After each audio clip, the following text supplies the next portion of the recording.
Hey everybody, it's Doug from AnimeCons TV.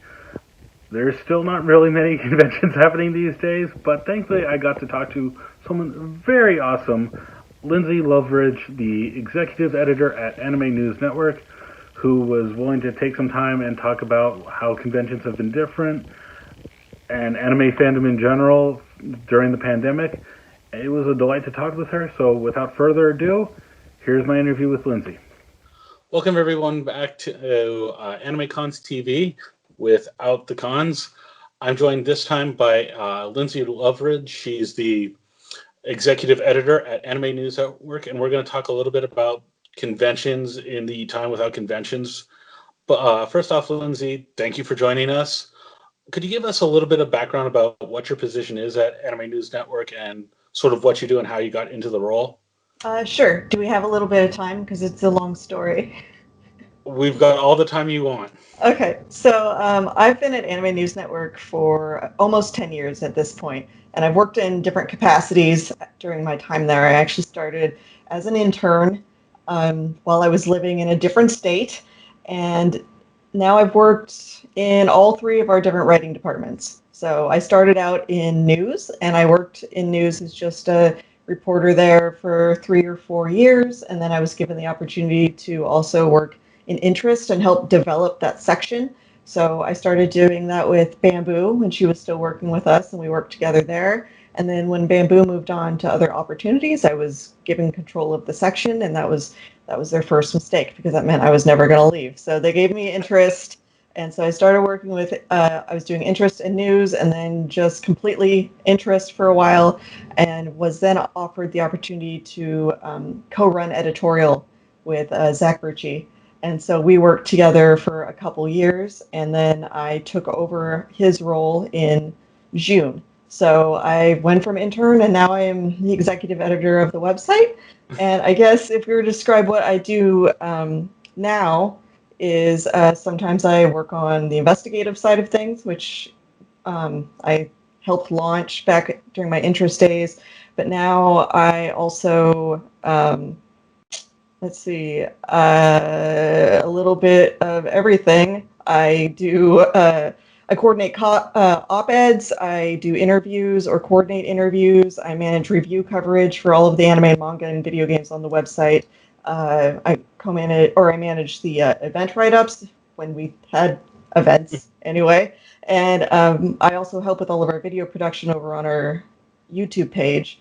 And I've also gotten the opportunity to, this was really fun, help design some of our new merchandise that is I think our first line of merchandise that we've had. So I've got to help kind of shoot ideas off for that. So, hey, we've got shirts over at Kimono Merch. You should go look those up. Also, some cool coffee cups. That coffee mug is on my list, and I've already told a couple of people, hey, my birthday's coming up, and yeah. I can't. So. Yeah. Yeah, I have one. I have one of each shirt, and I also have a coffee cup. And if we're lucky, we might have some new stuff to add there pretty soon. Oh, that's great. Yeah. So moving on to conventions. Outside of Japan, conventions are really where anime and manga companies, especially ones that are licensed titles for kind of domestic distribution in America and other countries, that's kind of where the primary way they announce them. Like, how has the kind of announcement structure changed because of the pandemic? Yeah, that's an interesting question. Usually, if you wanted to find out like the latest stuff that got licensed or was going to be coming out, you went to a company industry panel at your local con, and they would sort of tell you, oh, here's our new releases, here's what's coming out in the next couple months, and here's the brand new stuff we're just announcing now, so you're on the up and up about it. But once cons, had to take a back seat, so that upended that structure. And so what we saw, especially over the summer, is we had a couple of companies like Funimation, Crunchyroll, Aniplex, they all launched their own virtual conventions, which, I mean, the atmosphere isn't really the same for a virtual convention versus an in-person convention. The energy, I think, is different. But it was really interesting to see sort of how that worked out for them, if it worked out for them. And they made their announcements that way. So it was still kind of like being at a con. If I had to compare it to anything, it was like supersized Nintendo Directs. Like, we're all used to Nintendo Directs. We get excited for those when they're going to announce, new Animal Crossing, new Mario property, new Zelda property. So that was sort of the anime version of that. But once those stopped during the summer, we kind of saw the virtual event thing fade out once the primary usual con season was over. And then it just went to press releases, or they announced things on their social media, like on Twitter. Or does Discotheque still primarily do Facebook?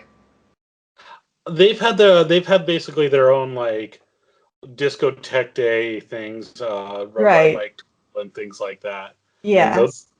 And those were one of the few industry ones that where I actually went to, because they're kind of the industry panel I always prioritized at Otakon and a couple other events. Yeah, it's always fun to see like what old property they've managed to pick up, and Mike's got great energy. Like, his voice is great. I'll just listen to that guy talk. So, I mean, yeah. Agreed. I think he's got a good sense of how to run those panels, because they do a lot more. And I've talked about this before. They pull back the curtain. Yeah. They talk about the process in which they are trying to restore this thing, or here's this crazy new technology that Justin Savakis bought because for Project Echo. Are you talking about Project Echo?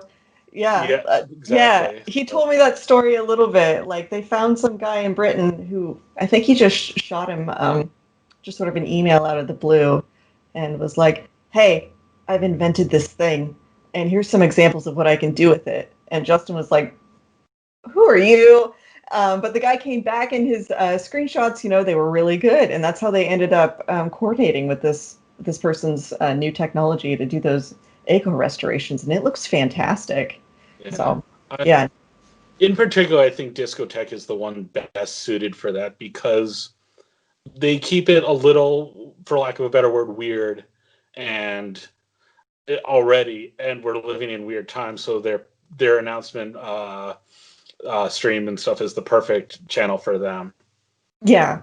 It's always worth turning into a Discotheque event just to see what kind of shenanigans they've gotten up to, and I feel like they're very like authentic in their both in like what they're doing and their nerdiness, that they like, that these are guys who really know the technical specs of things and are like in the nitty gritty of it, and they're going to do their best job in the restoration. But yeah, outside of holding virtual events like that, most of the announcements have basically just come out on Twitter, especially for book publishers. You see a lot of like 7Cs will say, hey, we're going to give you 6 new announcements on Twitter on Thursday at this time, and that's how you get them.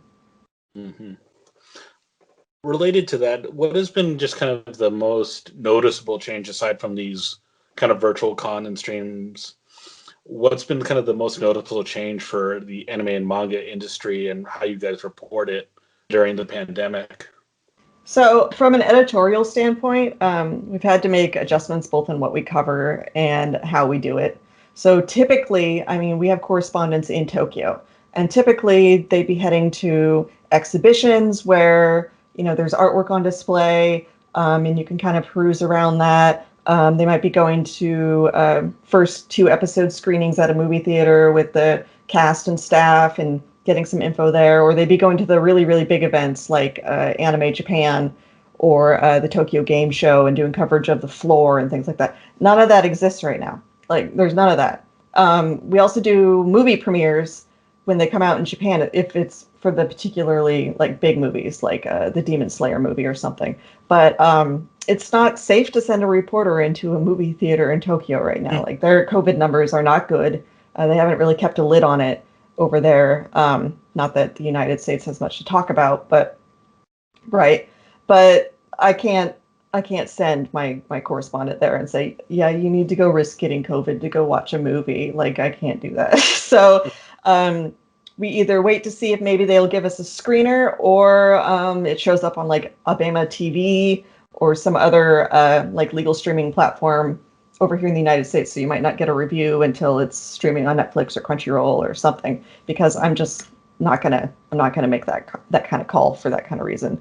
So it also has changed how we do our interviews. Typically, interviews were done in person too. Like, they'd head over to the studio where the representatives were at, and the talent would be there, and we'd interview them. But we're not doing that either. All of that is done remotely, either back and forth via email or a video chat like what we're doing now, and doing it that way.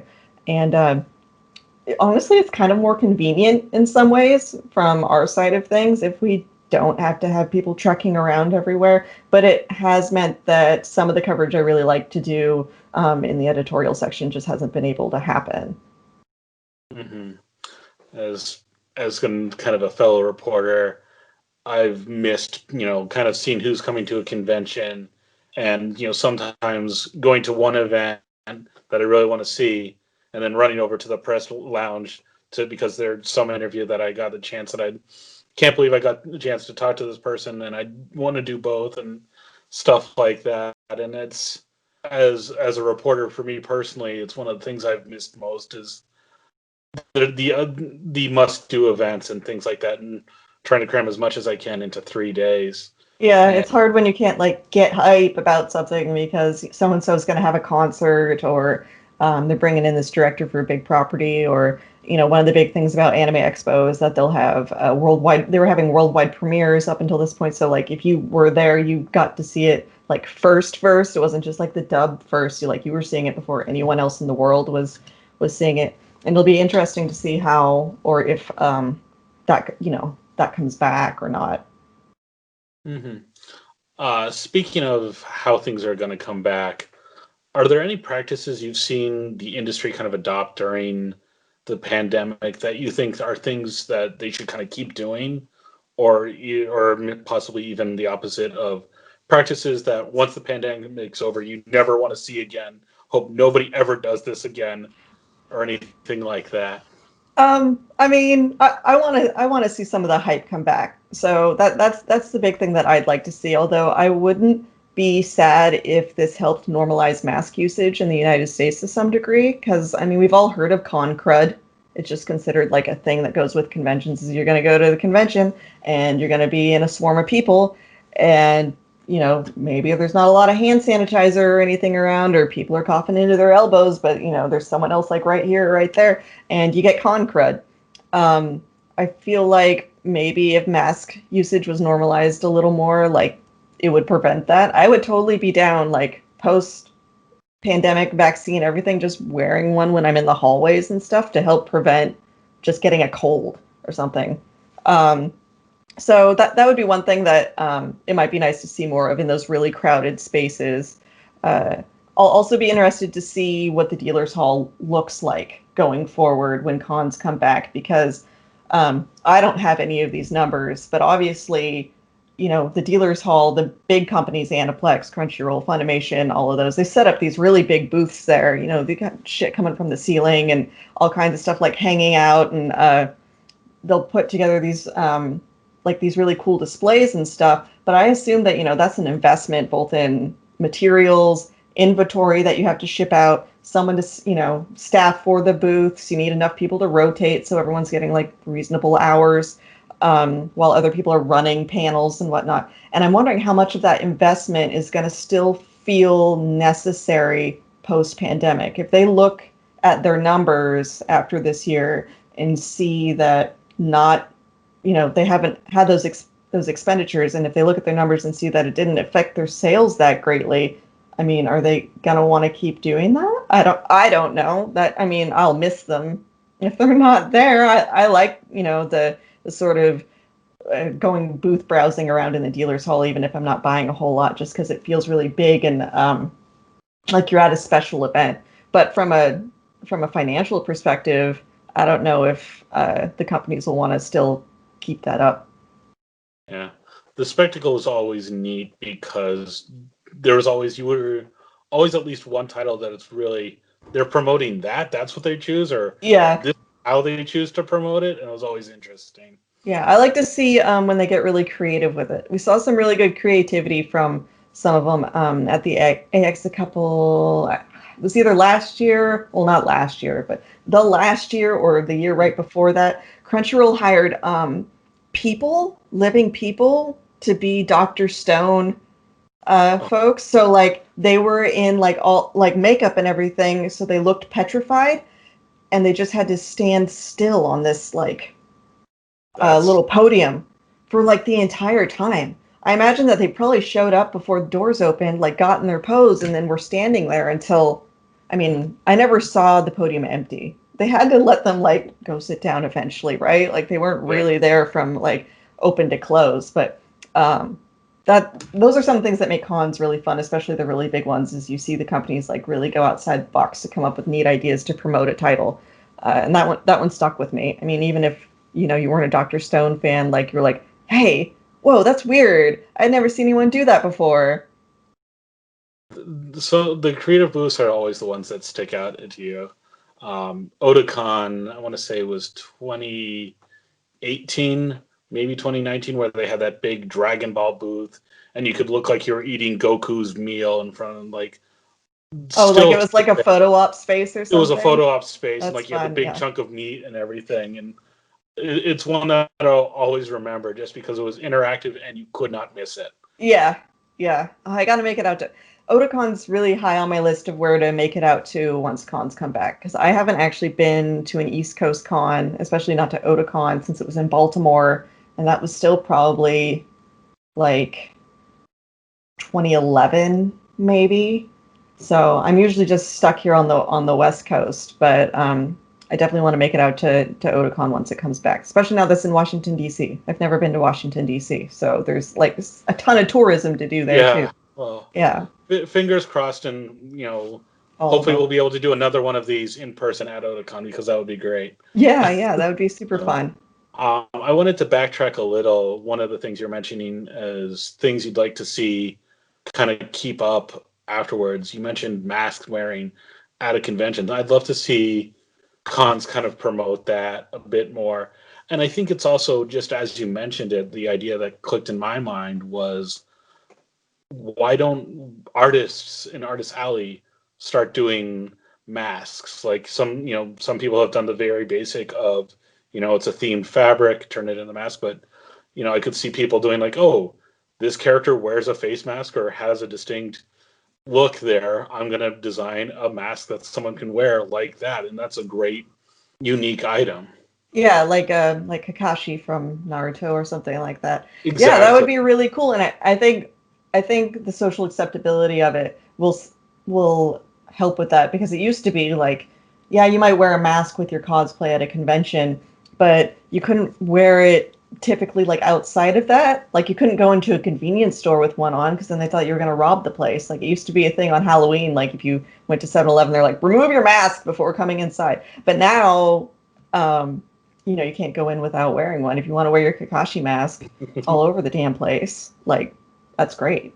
It's totally a normal thing. So yeah, I think that would be a neat idea. I bet we'll definitely see, I think, mask vendors still in Artist Alley come next year for sure.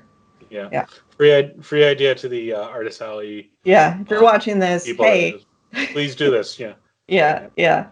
I can give you a list of my favorite Gundams that have distinct mouths if you need ideas. Oh, like the mechas? Oh, I would love a Gundam themed like handmade mask. Something. Oh, that would be cool. Where it kind of looked like it was metallic or something, so it actually. Oh, absolutely, yeah. That would look so cool. So yeah.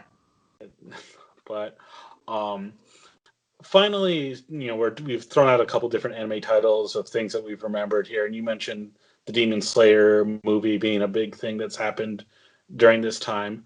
Do you think there are any anime or manga titles that have kind of missed their chance of like a 15 minutes of fame because of the pandemic? I always think that there's one or two titles that you see every year that they are the big thing. Everyone's cosplaying it, or the Artist Alley has just full of fan art for them, and you only see them for that year and then they're gone. Like only a trickle happens. Do you think there are any titles that we've seen that happen for this year? Well, I was thinking about that, and I think there are like certain anime titles, like you said, who kind of get a second life through cosplay, or the cosplay itself helps bring more awareness to it. And I think that's doubly true for anything that gets dumped on Netflix. Because with Netflix, there's that binge model, right? And it seems like everything that gets put on there, it's held up, and then they drop it all at once, and you watch it all in like 2 days, and people talk about it on Twitter for a little while, and then it's over. And there are a couple series from Netflix that I feel like would definitely be like perking up a lot on in cosplay, like Dorohedoro. Like, hey, if anyone slept on that, please go watch it. It was one of my favorite shows last year, and it's fantastic, and the manga is great. And I would love to see some crazy like Dorohedoro cosplay. Like, all you need is like one tall buff dude in like a lizard mask, and people be going like, what is that? Like, what's that character? What's that from? Oh, I'm from Dorohedoro. Where's that? Netflix. So it's just and there's so many cool masks in that show too that we kind of brought up that I don't think would work from a medicinal standpoint. But like one of the guys has like a heart mask. Like it looks, Wow. not like symbolically, but like it's like anatomical. So Oh, I mean, gee. it's really cool. All the wizards and stuff wear these complicated masks in that show. So that would definitely be one where I feel like we'd be seeing a lot of cosplay. Definitely Demon Slayer. I think we'd be seeing Demon Slayer cosplay all over the place, but I'm not sure if that show needs any help. Like it's doing really good on its own. So I feel like it's definitely got its 3 hours of fame if most things only get like 15 minutes. Another one would be Beastars, which I think that one lives on the internet pretty well because of the manga and because it's getting a second season. But again, like that would be like the furry place to shine. Like if you're into furry, like you could be Legosi and you would get so much attention at conventions if you dressed up like Legosi or Haru or Jack, the really friendly golden retriever or something. So I feel like Netflix titles in particular would definitely benefit from more exposure via cosplay at cons or more promotion at cons. Crunchyroll does a pretty good job of maintaining their individual social accounts that I think helps keep people engaged. But it's still really hard, I think, when everything is just living only on the internet, streaming on the internet. All conversations about it are happening on the internet. All the creative stuff tends to be taking place on the internet. And it's different when you get to go to a con and you see it in person, and then it has a little bit more gravity to, oh, this really is really big. Look at all these people here dressed up like these characters. Or I think quintessential quintuplets would also be like a pretty big like standard cosplay at cons at this point. Kind of in the same way that the Ouran High School Host Club characters, you still see people in those uniforms with the wig. I think we'd get the same thing from quintessential quintuplets if cons were happening. Yeah. So yeah, we're missing out on all that fun like in-person fandom stuff right now. I think of how many times I have gone to a convention where I've seen a bunch of people cosplaying something that I had no idea what. I had to ask what are they from? Yeah. And the other one that always stands out to me is AMVs, where Right. I see a great music video for a series I've never seen before, and I've like after 2.5 minutes of that song, I'm like, I need to go watch this show now. Yeah, this looks like it's got great action sequences, or it looks really funny, or the character designs are really interesting, and it would be neat. I feel like with an AM, those are usually like AMV contests, and I'm surprised like no one's ran some sort of digital version of that. I've heard there's been some issues with the streaming rights, right? With the music companies, unfortunately. Yeah, put it on YouTube and it's going to get flagged. Yeah. You have to use like Vimeo or some underground. Yeah. But it's so funny though, thinking about like the exposure from conventions. Like I can think back to my very first convention, Otakon 2001, where it was, why are all these guys carrying crosses wrapped up in white cloth and black straps? They were Wolfwood. And then it was like, now it's like, oh, everyone was doing. It was Trigun's big day. Yeah. That was also the convention where there was a bunch of Fully Cooley AMVs, and I hadn't seen it yet. Yeah. And now it's like a pivotal. Those are both pivotal anime from kind of my experience and everything. And I still get those song still slaps. By the way, that Pillow song is still good. Still really good. Yeah. Those are great ones too. And it's nice to be able to think that these were ones that made it. That even if they're not public focus, like the spotlight, you drop the name to most anime fans. They're like, oh yeah, that show's great. So those are. Yeah, I bet we'd be seeing like a whole bunch of Demon Slayer AMVs right now, and then or The Promised Neverland, something like that. Second season that just came out, and I'm kind of excited to watch that one.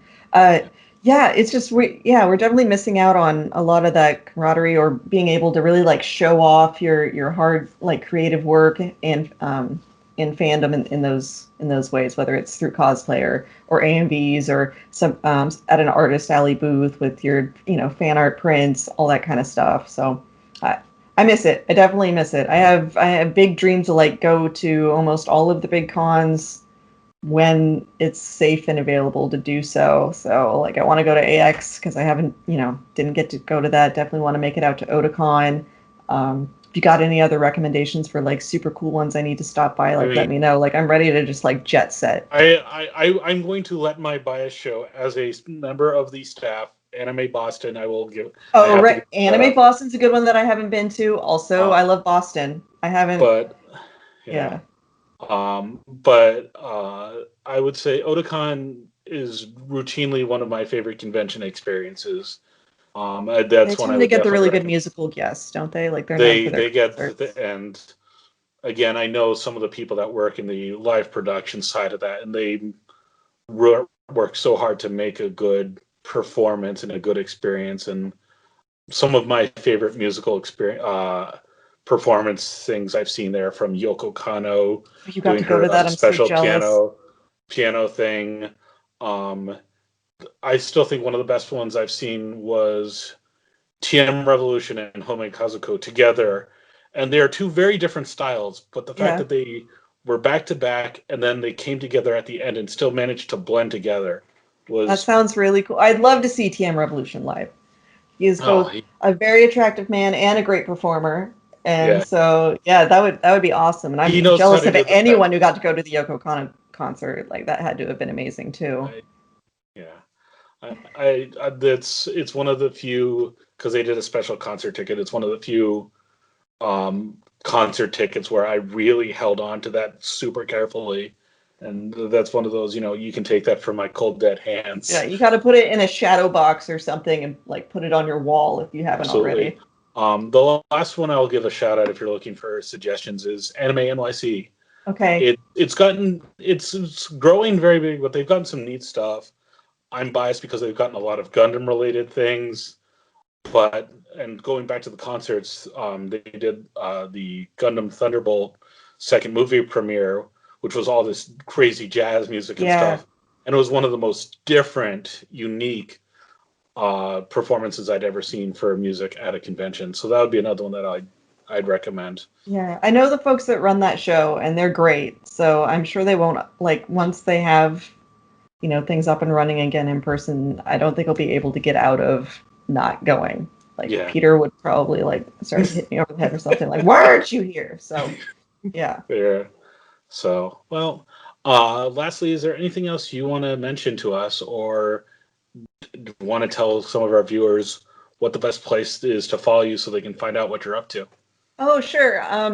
You can follow me on Twitter at ANN_Lynzee. I kind of run my mouth off on there all the time. So you will get some anime news and pictures of my cats, sometimes stuff about my kids, politics, that kind of stuff.